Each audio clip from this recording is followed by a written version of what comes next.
Shalom sahabat CS dimanapun Anda berada, saya sangat bersuka cita bisa menjumpai Anda untuk menyampaikan kebenaran firman Tuhan. Haleluya. Kebenaran firman Tuhan pada kesempatan kali ini berjudul Blessed Lifestyle. Blessed Lifestyle. Apa itu Blessed Lifestyle? Ya, bagaimana kita bisa memiliki lifestyle yang diberkati itu? Apakah ini masih ada hubungan dengan firman Tuhan atau renungan minggu lalu? Ada, saudara. Kalau kita perhatikan, gaya hidup yang diberkati itu gaya hidup seperti Henokh. Henokh itu bergaul. Nah, kata bergaul di situ saya sudah jelaskan dari bahasa asli halak, yang artinya manner of life.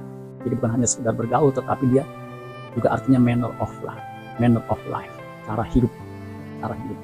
Sebelum saya melanjutkan, bagi saudara yang baru pertama kali menyaksikan tayangan ini, saudara langsung subscribe. Subscribe itu gratis, saudara. Jangan lupa tekan tombol lonceng notifikasinya, supaya saudara yang pertama kali mendengarkan, melihat video yang saya buat. Blessed Lifestyle. Mazmur 73 ayat 25 sampai. Nah, ini ayat yang cukup terkenal untuk Mazmur, saudara. Dikatakan begini, saya akan bacakan buat kita semua. Ayat 23, Mazmur 73. Siapa gerangan ada padaku di sorga selain engkau? Ini pertanyaan retorika. Pertanyaan yang tidak memerlukan jawaban. Artinya si orang yang bertanya, si penanya ini udah tahu siapa gerangan ada padaku di surga selain engkau. Nggak ada. Selain engkau, tidak ada yang kuingini di bumi. Nah, itu jawabannya. Ayat 26, perhatikan sini. Sekalipun dagingku dan hatiku habis lenyap. Daging itu maksudnya tubuh kita. Termakan usia, kena penyakit, kecelakaan, itu bisa habis, bisa lenyap. Hatiku habis lenyap, itu bagian dari kehidupan kita.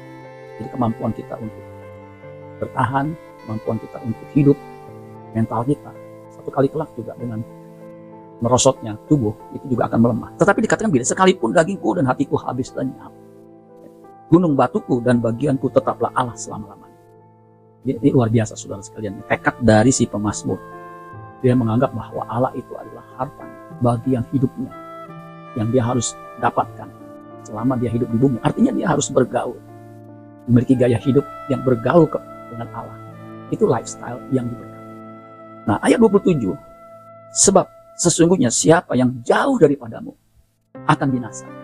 Jadi pemazmur menyadari kalau jauh dari Tuhan itu binasa. Tetapi kalau dekat dengan Tuhan, mengenal Tuhan, hidup kekal. Kau binasakan semua orang yang berzina dengan meninggalkan. Berzina di sini, berzina secara rohani. Hukum yang pertama, jangan ada padamu Allah lain. Itu jelas hukum nomor wahid, nomor satu yang tidak boleh tidak. Harus diikuti. Tidak boleh tidak dilanggar, tidak boleh dilanggar, tidak boleh tidak dituruti, tidak boleh dilanggar, harus diikuti. Mengenal Allah, itu hukum yang pertama yang kita harus pahami. Jangan ada padamu Allah lain.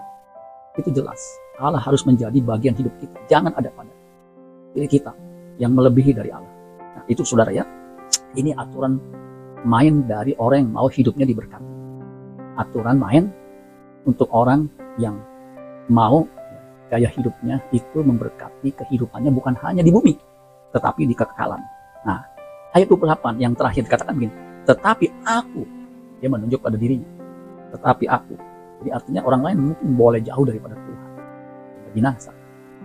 Ayat 28 menjadi tekad komitmen, tetapi aku suka dekat pada Allah. Ini adalah lifestyle yang diberkati. Aku suka dekat pada Allah. Aku menaruh tempat perlindunganku pada Tuhan Allah. Jelas, jadi Tuhan itu adalah perlindungannya selama dia hidup di bumi ini. Perhatikan, supaya dapat menceritakan segala pekerjaan. Segala pekerjaan. Nanti saya akan jelaskan pekerjaan yang kita harus beritakan. Itu pekerjaan apa, saudara? Jadi saudara sekalian, biarlah kita mau jadi seperti pemazmur yang mau dekat dengan Allah, yang mau bergaul dengan Allah, yang mau berjalan dengan Allah seperti Henokh, halak. Artinya memiliki cara hidup yang baik, manner of life yang itu baik. Jika orang menyadari bahwa Allah dalam hidupnya, dia akan menjaga kelakuannya, menjaga sikapnya, attitude-nya. Ingat, orang percaya tubuhnya ini adalah bait Roh Kudus, di mana Roh Allah tinggal di dalam dirinya. Sehingga setiap kali kita bisa bergaul dengan Allah, dimanapun, kapanpun, dalam situasi kondisi apapun, sebab dia ada dalam diri kita. Tubuh kita adalah bait rohnya.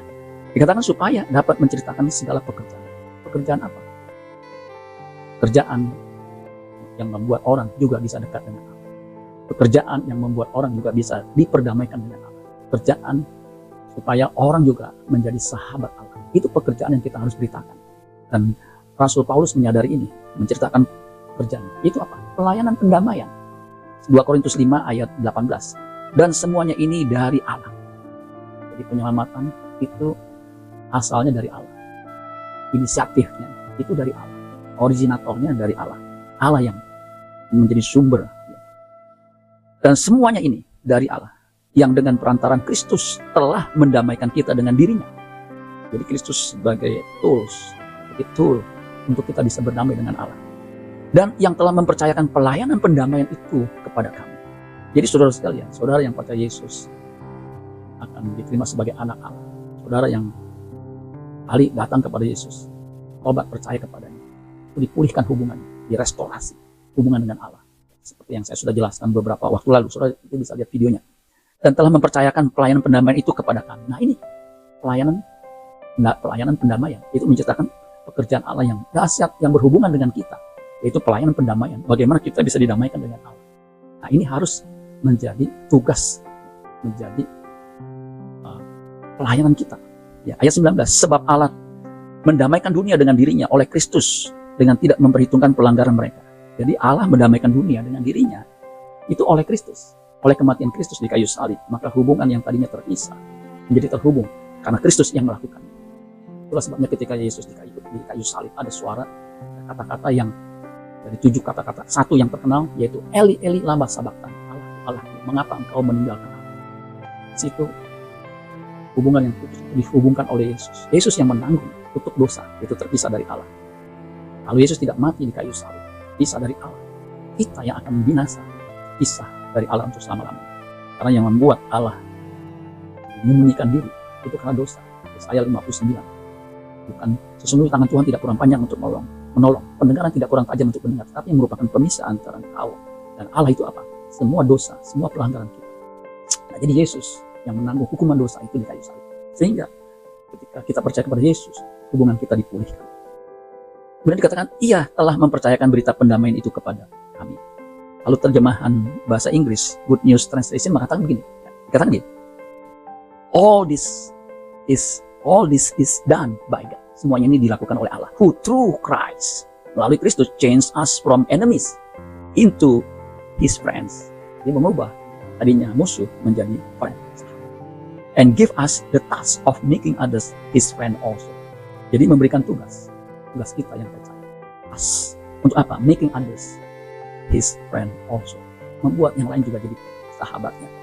Jadi saudara sekalian, jelas tadinya kita musuh, tetapi didamaikan oleh Allah melalui kematian Yesus, hingga kita dimungkinkan memanggil Allah itu, ya Aba, ya Bapa. Kita menjadi anaknya, bahkan sahabatnya. Sehingga di mana Yesus berada, kita pun berada. Yesus sekarang ada, duduk di sebelah kanan Allah, di rumah Bapa di surga. Kita mati, kita akan ada di mana Yesus ada. Amin buat firman Tuhan. Tuhan Yesus memberkati. Salam.